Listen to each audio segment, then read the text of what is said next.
Gente, bora lá agora, aula Psicologia Jurídica. Hoje é dia 6 de setembro de 2019, 6 de setembro de 2019, pela manhã, Psicologia Jurídica. Vamos lá, gente. Aí Freud.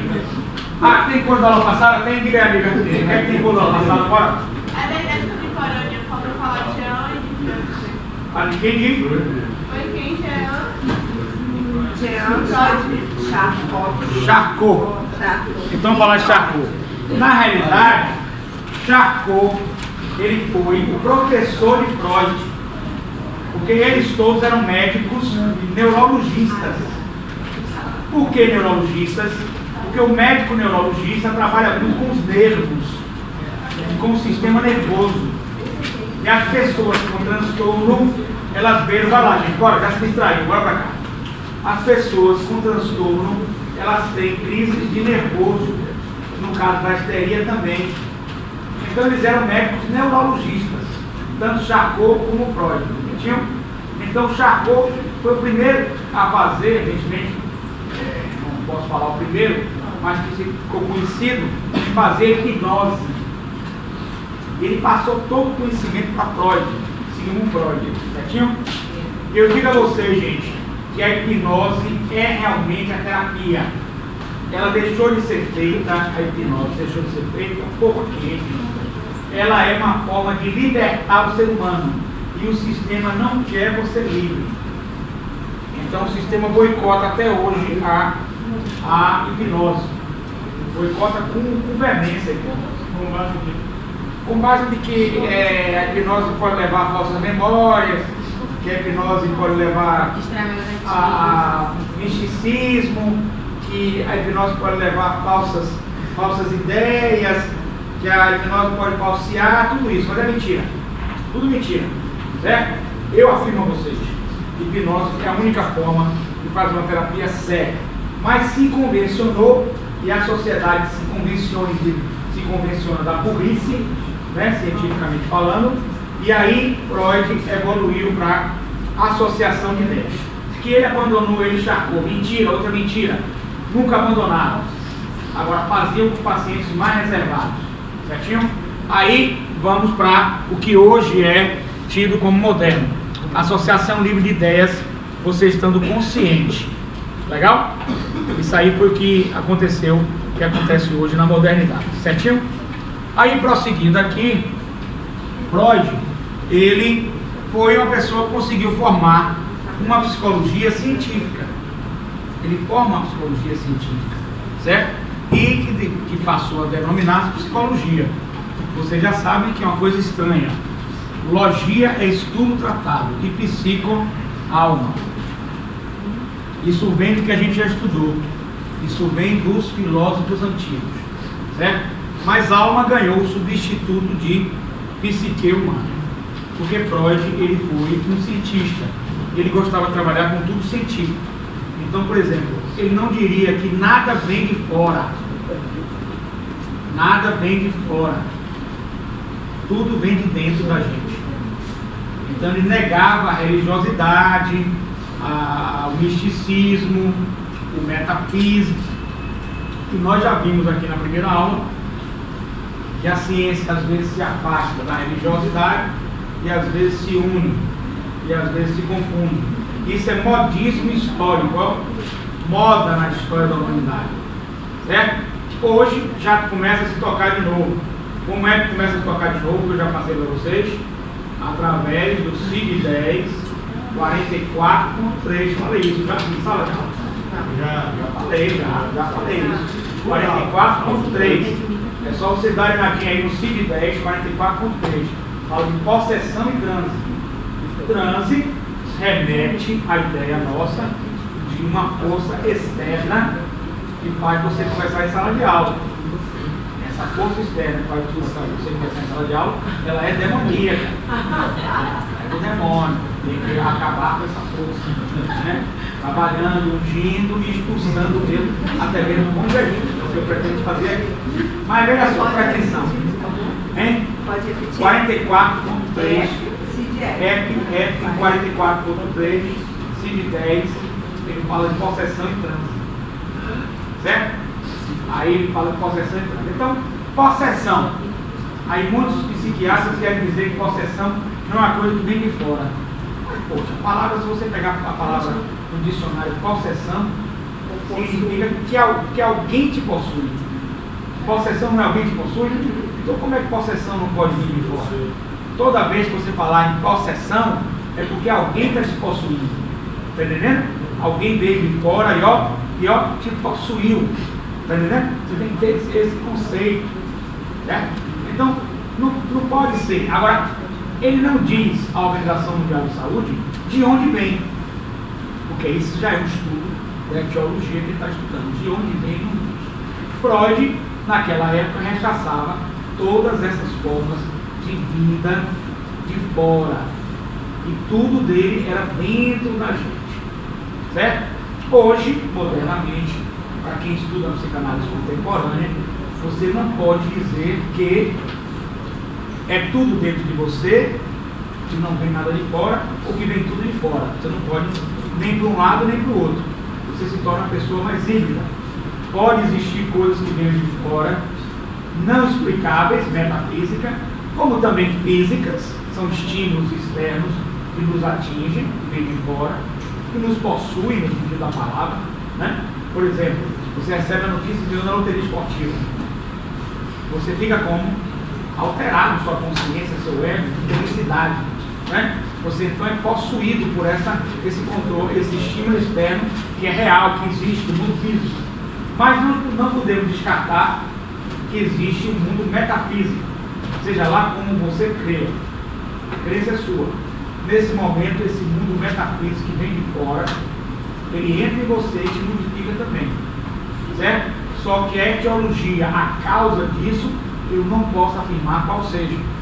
Pelo menos a Organização Mundial de Saúde, ela para por aí. Tá? Mas que existe, existe. E por esse CID, ela consegue fazer uma personalidade, uma dissociação da sua personalidade. Você se transforma, já não é mais aquela pessoa quando você está possuído. Quando você está possuído, você já não é mais aquela pessoa. Você muda completamente. Então essa mudança a gente vai chamar de dissociação da personalidade. Dissociação da sua personalidade. A sua personalidade ela é dissociada da atual.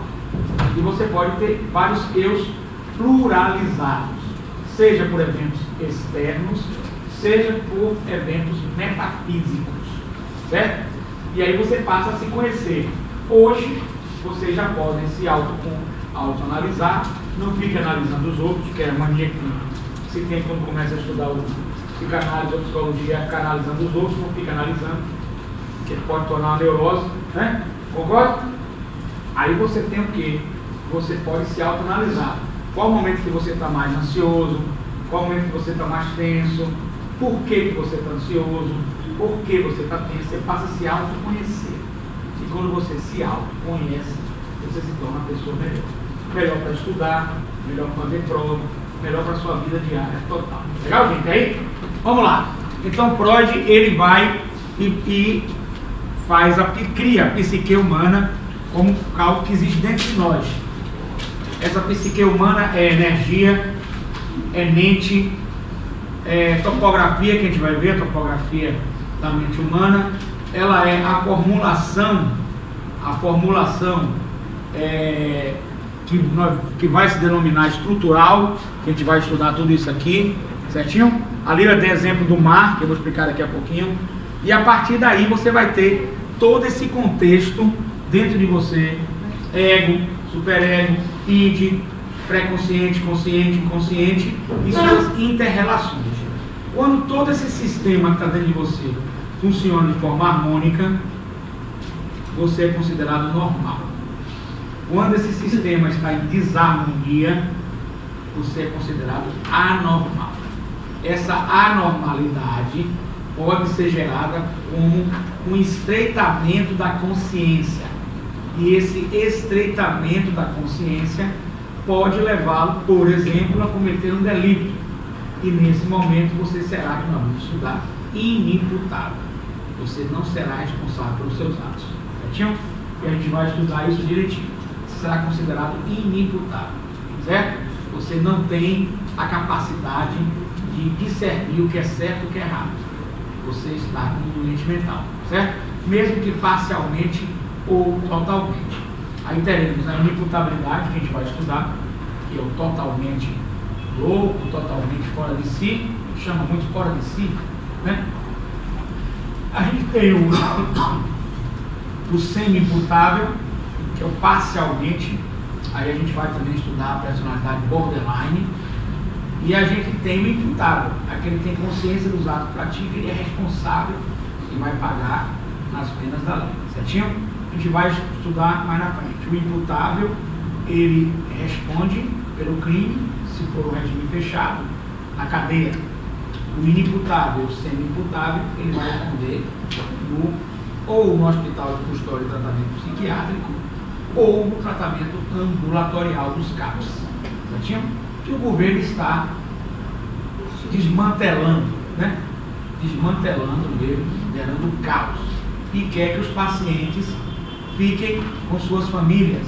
Aí você tem que aguentar um esquizofrênico dentro de casa, né? É loucura, né? Concorda? Aí é meio complicado. A psique humana está aqui, aí nós vamos para os sintomas histéricos. E os sintomas histéricos naquela época de Freud, eles eram mais comuns nas mulheres. Não sabemos porquê, mas temos algumas teses. As mulheres da época eram reprimidas sexualmente, reprimidas de poder se expressar, de poder votar, e uma série de direitos inerentes ao ser humano. Esta repressão muito forte pode ter provocado esses conflitos, esses traumas nas mulheres, e elas podem ter desenvolvido naquela época histerias. Não é que hoje não haja o histerismo feminino, mas a proporção daquela época para hoje é menor, né? Outras doenças mentais passam a ocupar, como a ansiedade, o transtorno do pânico, a depressão, certo? E aí muitas vezes fala, a depressão seria, o cara é preguiçoso. Não, ele está em depressão mesmo, não consegue se levantar da cama, não consegue ir à aula, não consegue estudar. A depressão é uma doença, é um transtorno mental, é um transtorno da personalidade, certo? É um transtorno que atua mesmo nele. E esse histerismo estariam nos conflitos internos psíquicos reprimidos. Todos nós somos reprimidos desde a infância. Porque para a gente se tornar agora aqui pessoas civilizadas, nós tivemos que ser reprimidos. Porque nós somos seres animais. Ou não somos? Né? O animal, o que é que o animal faz? Ele tem vontade de sexo, encontra o cachorro, uma cachorrinha, ele vai em direção a ela, se ela tiver no cio, tem o sexo. É um ato animal. O homem não pode ser assim em sociedade, porque ele violaria o direito de liberdade sexual do outro. Então ele é reprimido sexualmente desde a infância. O homem, como se diz, é um animal, certo? Que é reprimido para poder conviver em sociedade. Então dizem alguns que todos nós somos neuróticos controlados. Nós somos neuróticos, nós temos conflitos, nós temos desejos, nós temos ambivalências. Que são ambivalências? Sentimentos contrários. Eu amo e odeio determinada coisa, eu amo e odeio determinada pessoa, eu amo e odeio o que eu faço, mas se eu perder o que eu faço, eu já fico triste. Ou você não odiava, né? Eu quero ser aquilo, eu quero ser isso, né? Eu queria ser aquilo, queria ser outra coisa, mas quando eu atingo já não me satisfaz mais, está entendendo? Eu já descarto. Então esse sistema nosso de liberdade no ser humano está gerando conflito. E o próprio sistema econômico, que eu tenho que falar, que é o neoliberalismo, ele atualmente é o melhor sistema que surgiu para a humanidade para o grau de evolução dela. Porém tem suas mazelas, e traz sua mazela na mente também. O comunismo não chegou no mundo ainda, seria um paraíso. Chegou o capitalismo de Estado, também gera mazelas, suicídios, etc, etc. Então não tem nada perfeito aqui na Terra. Tudo é conflituoso, tudo é difícil, e o ser humano vive nesse conflito. Dizem alguns que através desses conflitos o ser humano evolui, né? Dizem, tem um ditado popular, que dizem, até das religiões, que o azeite, quanto mais apertado, mais espremido, se torna melhor. Então nós também, espremidos, vamos evoluir. São teses, né? Não estamos aqui para discutir.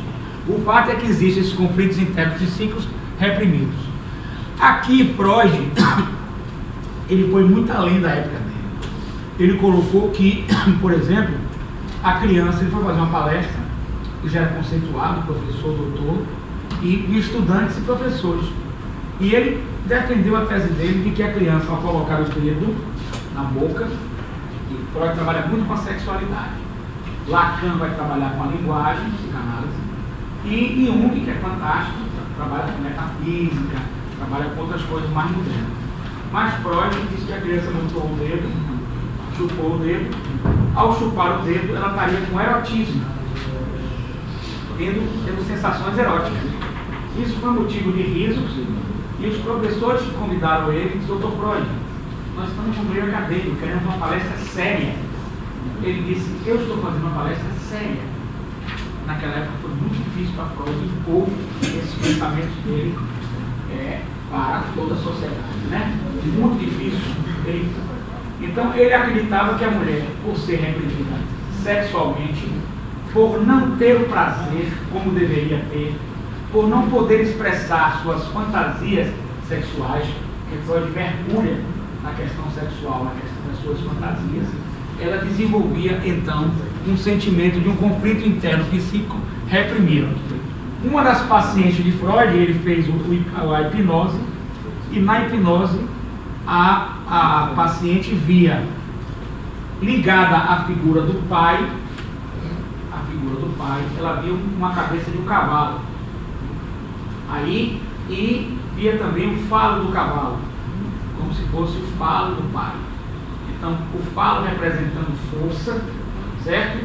E o cavalo, como seria um animal que daria muita patada, poderíamos interpretar, ter toda a interpretação, de que o pai teria sido muito grosseiro com ela, muito agressivo com ela, e ela tinha muito trauma disso, e por isso ela tinha desenvolvido outros traumas com referência à questão do pai. Então, só na hipnose é que você consegue baixar para chegar, a gente vai ver isso, para chegar no inconsciente, e aí no inconsciente você melhorar, ressignificar, trabalhar esse trauma, curar essa ferida psíquica. Na associação livre de ideias, que hoje a psicologia adota, mas eu sou sempre a contramão, eu estou sempre na contramão, com o Fusca na contramão, certo? Eu digo a vocês que essa associação livre de ideias, ela pode ser falseada. Por que ela pode ser falseada? Porque você pode estar no consciente, e no consciente você pode mentir, até para o terapeuta. Mentir para lhe satisfazer. Porque você quer uma terapia como você quer, e não como deve ser realmente. Então só a hipnose realmente ela vai aprofundar e vai buscar esses traumas. Então a mulher era muito reprimida, sofria muito naquela época, e isso gerava a histeria nela, e aí a gente tem que ele cria, a partir disso, os conflitos internos psíquicos reprimidos. Todos nós somos reprimidos, desde a infância. Por exemplo, quando a gente chora, e o pai da gente diz assim: engula o choro, a mãe, você está fazendo o quê? Reprimindo. Tudo é reprimido. Para quê? Para o controle social.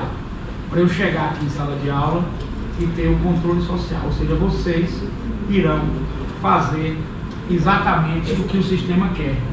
Então você vê, psicologia trabalha com o comportamento humano para controlá-lo, e o direito trabalha com o comportamento humano, unindo um. Olha como elas duas se aproximam, né? Psicologia, comportamento humano para tratá-lo e controlá-lo, e o direito, comportamento humano, se for desviante, se for fora da norma, será unido na forma da lei. Deu para entender? A gente pode unir, porque nem tudo é punição. Já viu que nós temos hoje o processo de mediação e conciliação. Então, o comportamento humano pode ser modificado quando você tem consciência de que você deve ter um comportamento humano diferenciado. Você é um ser educado, ele é um ser melhor. Vocês, ao fato de estão fazendo direito, você já tem um certo freio. né? Você já sabe que se fizer alguma coisa, você já está fazendo júri. Você já sabe das consequências. Então você não vai matar igual uma pessoa que está na favela e que não tem cultura nenhuma, que não tem nada a perder, que é ignorante. Não é questão da pobreza, é questão da cultura. Então a cultura lhe freia e melhora como ser humano. É uma forma de controle, é uma forma de repressão, mas ela existe e tem que existir. Ou é o mal necessário? Aí cabe a vocês, ó, interrogação, interpretar isso aí. Prosseguindo aqui, esses eventos traumáticos, eles precisam ser revividos, certo? E a partir do momento que você faz essa reviver esses eventos traumáticos, você vai ressignificar ele, você vai dar outro significado a ele. Por exemplo, você participou de uma batida de carro, hipoteticamente, aí você fica traumatizado em entrar no carro. Por que de novo você entra no carro? Porque você faz o que? Associação livre de ideias. Aquilo que traumatiza você, que é muito negativo, marca muito você no seu inconsciente, que vem à flora do seu consciente. Associação livre de ideias. E entrar num carro novamente para você pode ser algo temeroso, de relembrar aquela situação e pensar que vai acontecer de novo. Aí você vai ressignificar, dizendo que aquilo foi um acidente. Tem várias formas de ressignificar, só estou colocando uma só. Que aquilo foi um acidente, mas que você agora está bem, que esse carro está bem, e esse carro vai correr tudo bem, não vai acontecer nada. Aí você faz a primeira viagem desse carro, não deu nada. Na segunda você vai passando a ter confiança de que não vai ocorrer mais aquele acidente. Então por aqui você tem reviver, reproduzir os eventos traumáticos que causaram tais conflitos, ressignificando os mesmos. Eles passam a ser ressignificados. Freud descobriu que a origem da vida mental era sexual e que a sexualidade começa na infância, mesmo que de forma inicial. Trabalhou fortemente com a hipnose e trabalhou depois com a associação livre de ideias, foi o que ficou no sistema atual.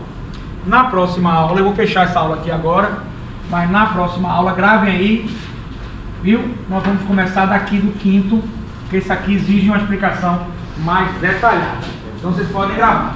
Agora, eu quero falar para vocês, para fechar essa aula, com a vida sexual. Hoje, modernamente, a gente não pode dizer que é só a vida sexual, que é só a vida da linguagem, porque Lacan ele vem muito forte. Jacques Lacan foi discípulo de Freud. Ele vem muito forte que a linguagem é uma forma da gente conviver. Você vê, o que você fala no português para traduzir para o inglês pode ter outra definição, mesmo sendo palavras iguais, por uma questão cultural de lá. Certo? Então a linguagem determina quem somos. A linguagem pode determinar também os nossos traumas. A linguagem pode determinar uma série de problemas nossos. E Jung, Carl Gustav Jung, ele vai muito mais longe com complexos, personalidades que assumem através de complexos internos, afloramento do inconsciente através de complexos internos. Jung é metafísico e Jung é fantástico. Então você não pode dizer que é só a parte sexual, mas que a parte sexual tem valor? Tem. Então, por exemplo, eu, como costumo trabalhar nas empresas, né, que eu faço a questão da gestão de pessoas, que é o que eu mais gosto, e na gestão de pessoas, a gente faz para cada... que a empresa hoje tem que compreender, embora não compreenda muito, mas tem que compreender que o colaborador é um capital da empresa, né? Então você não pode descartar ele. Se ele for um bom colaborador, está com um problema, você descarta. Aí eu tive um caso de uma gerente que trabalhava muito, mas ficou desempregada, e ela passou a apresentar alguns problemas. Aí na gestão de pessoas a gente é chamado, porque tem os jurídicos também, né? Tem um lado de se afastar, INSS, uma série de coisas. Tem a parte trabalhista, que tem um advogado trabalhista lá. E aí eu fui trabalhar essa vertente também com ela, e ela chegou para mim e aí começou. Eu disse, olha, se a senhora quiser, é um assunto que, como a senhora é casada, para mim, embora o profissional não tenha sexo, mas sempre tem um preconceito né, do sexo. Seria interessante trazer seu marido aqui. Eu vou provar a vocês que vocês podem melhorar a relação de vocês, a senhora melhorar o seu desempenho no trabalho. Quando eu falo desempenho no trabalho, eu falo desempenho na faculdade, nas provas, etc. E o que eu vou falar aqui é sério. É igual Freud, não é brincadeira. Aí quando eu chamei ele, falei, ó, estou falando de homem para homem, você pode se abrir que eu sou um profissional. Tanto que eu faço na igreja, quanto que eu faço aqui, é segredo, sigilo. Jamais vou revelar o seu nome, né? O seu nome jamais será revelado. E o que aconteceu com vocês? Resultado da história. Vamos ver que ela estava trabalhando muito, ele sem trabalhar, havia uma dissonância. É importante que vocês, tudo na vida tem que ter, ó, sincronismo, principalmente na relação de pessoas. Essa dissonância era ruim. E aí o que acontece? Ele aí revelou que queria fazer uma fantasia sexual com ela e que ela tinha resistência nessa fantasia sexual. Por exemplo, bater nas nádegas dela, bater na cara quando ela estivesse fazendo sexo oral, certinho? Fazer essas fantasias. Só que eu quis ver a ele. As fantasias, elas são maravilhosas, mas elas precisam, para que possa ser sadia, da anuência das duas pessoas que estão fazendo. Se não houvesse diálogo, e se não houver essa anuência, essa concordância, você estará fazendo algo que estará satisfazendo a você, mas prejudicando a outra pessoa. E aí você não vai ter um casamento ou uma relação durante muito tempo. Eles eram casados mesmo com isso. Aí então começou-se a trabalhar eles lá, no sentido deles mesmos dialogarem, que não sou eu que vou impor a norma da relação deles, para que pudesse, por exemplo, fazer alguma coisa que não sofresse ela. Então toda fantasia na parte sexual, como ela libera energia, ela é válida. Você não tendo parceiro, é válido a questão da masturbação. Porque o inconsciente não sabe o que é real e o que não é real. O inconsciente, ele é fantasioso. O que você diz a ele, para ele é real. A única coisa que ele distingue são necessidades fisiológicas muito sérias. Água. Você não pode dizer beber água. E o inconsciente, não, você não bebeu água. Porque ela é muito forte. Eu preciso beber água fisicamente. Comer, eu preciso comer. Ir na toalete para necessidades fisiológicas, eu preciso. O inconsciente aí começa a perceber essas coisas mais sérias. Mas fora disso, o que você disser ao inconsciente, ele não sabe o que é real e o que não é. Já o consciente sabe. A gente vai aprofundar esse assunto. Então, na fantasia, se você fizer uma fantasia na masturbação, certo? E imaginar-se da maneira que você quiser, você vai fazer um descarrego. Só que quando você está a dois, você não pode se isolar na masturbação, porque você vai deixar outra pessoa a ver navios. Então, nesse caso aí, eu procurei estudar o caso deles, porque na fantasia do homem, ele pode ser masoquista ou pode ser sadista. Quando ele quer sofrer, ele se remete, ele volta ao estado da mãe dele. Porque quando ele estava mamando, estava ali gostosinho, sentindo prazer, necessidade naquilo lá, a mãe tira o peito, ele faz o quê? Chora, berra. Não é isso, gente? Porque ele quer de novo o peito, porque ele sente necessidade de se alimentar e de prazer. Certinho? Então, ele cria com a mãe uma certa espécie de submissão. E ele projeta em sua mulher a sua mãe. Aí vontades, por exemplo, de vários que tinham vontade, que a mulher algemasse ele, os pés e a cabeça, e que fizesse aí os beijos totais, até o sexo oral com ele, e ele ficaria totalmente submisso, né? Há casos nos Estados Unidos, há grupos de cuckolders, que são homens que gostam de ver suas esposas transando com outros. Há casas, se vocês falam psicologia jurídica, ó, eu não posso falar isso na igreja. Porque veja só, se eu falar na igreja, eu tenho que respeitar os locais, as crenças das pessoas. Porque senão eu vou ser uma pessoa desrespeitosa. Isso eu não posso ser. Se eu não posso falar, eu silencio sobre aquele assunto, falo sobre outro. Mas na academia e em psicologia, se tratando de você vai querer uma vertente parajurídico, você tem que entender isso. Por que você tem que entender isso? Porque aí você vai entender o maníaco da moto. Bote aí rapidinho. O maníaco da moto. Já vai pesquisar? Em Goiânia, ó, presta atenção, ó. Eu estou fechando a aula já, ó. Estou fechando, vocês vão se animar bastante. Estou fechando a aula. O maníaco de Goiânia, ele matava aleatoriamente, rapaz alto, bonito, moças. Essas moças tinham um perfil. E há uma suspeita, que é preciso pesquisa nessa matéria, de que esse perfil era igual da mãe ou da tia. O amor e o ódio que o ser humano sente. O perfil é da mãe ou da Kizzy, ou da tia. E ele olhava essa menina num ponto de ônibus, sem a menina ter feito nada a ele, gente. De onde vinha isso? Do inconsciente. De onde vinha isso? Da parte sexual. Eu pergunto a você, uma tese, tudo aqui, 2 e 2 não são 4. Uma tese. Se nós pegássemos esse rapaz e fizéssemos experiências de fantasias sexuais para que ele pudesse superar esse problema que ele tinha com a mãe ou com a tia, não sei qual, essas fantasias podiam descarregar do inconsciente esse criminoso uma interrogação. Tudo aqui é interrogação. Poderia descarregar? Eu acredito que sim. Resumindo a história, o que é que eu fiz com esse casal? Olha, você fazer uma fantasia sexual, você espanca a mulher, espanca o marido, que tem que parar no hospital, isso não é sadio. Isso é doentio. Mas você fazer uma coisa leve, que os dois estejam com uma coisa, satisfaça, pode ser. O que é que eu fiz para ele? Olha, você vai fazer o seguinte, você vai pegar, certo? Comprar no sex shop alguma coisa parecida com um bumbum. Não, é sério, não estou brincando não. Fala igual a Freud, é sério.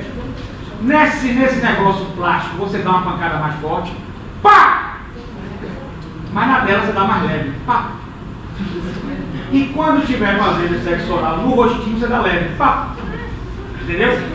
Houve a concorrência, você pode dar risada, mas as fantasias sexuais são as mais loucas que possam existir em nossa mente. E que podem nos libertar. Ouçam até o final. Podem nos libertar de neuroses, psicoses e transtornos. Podem nos libertar. Vamos deixar o falso moralismo social. Eu sou corajoso igual a Freud para falar isso. Não é tudo. Olha, presta atenção, ó. Não é tudo. Outros fatores existem. Freud focou muito na parte sexual. Mas, quando você vem para Lacan, ó, Lacan fala da linguagem, do falar. Já Jung fala de questões de complexo, metafísico, com estímulos externos e internos, outras coisas. Mas voltando aqui a Freud, se você puder descarregar a parte sexual, funciona. Resultado da história. Eu apimentei, dei sugestões, porque eu não posso mandar na relação dos outros, né? Mas eu apimentei a relação deles dois, para que eles dois tivessem essa relação consensual, sadia, e a partir daí eles desenvolveram outras fantasias, que já naquele momento, como terapeuta, não me interessava mais. Porque o que eu queria fazer com eles é que eles se dessem bem, que eles fossem felizes, que eles buscassem dentro deles alguma coisa. Resultado da história, essa moça voltou a ser uma gerente nota 1000 e chega às 7 horas, trabalha, é competentíssima. Agora, para fechar a aula, a noite dela deve ter sido maravilhosa. Fique com Deus, um abraço, até o próximo.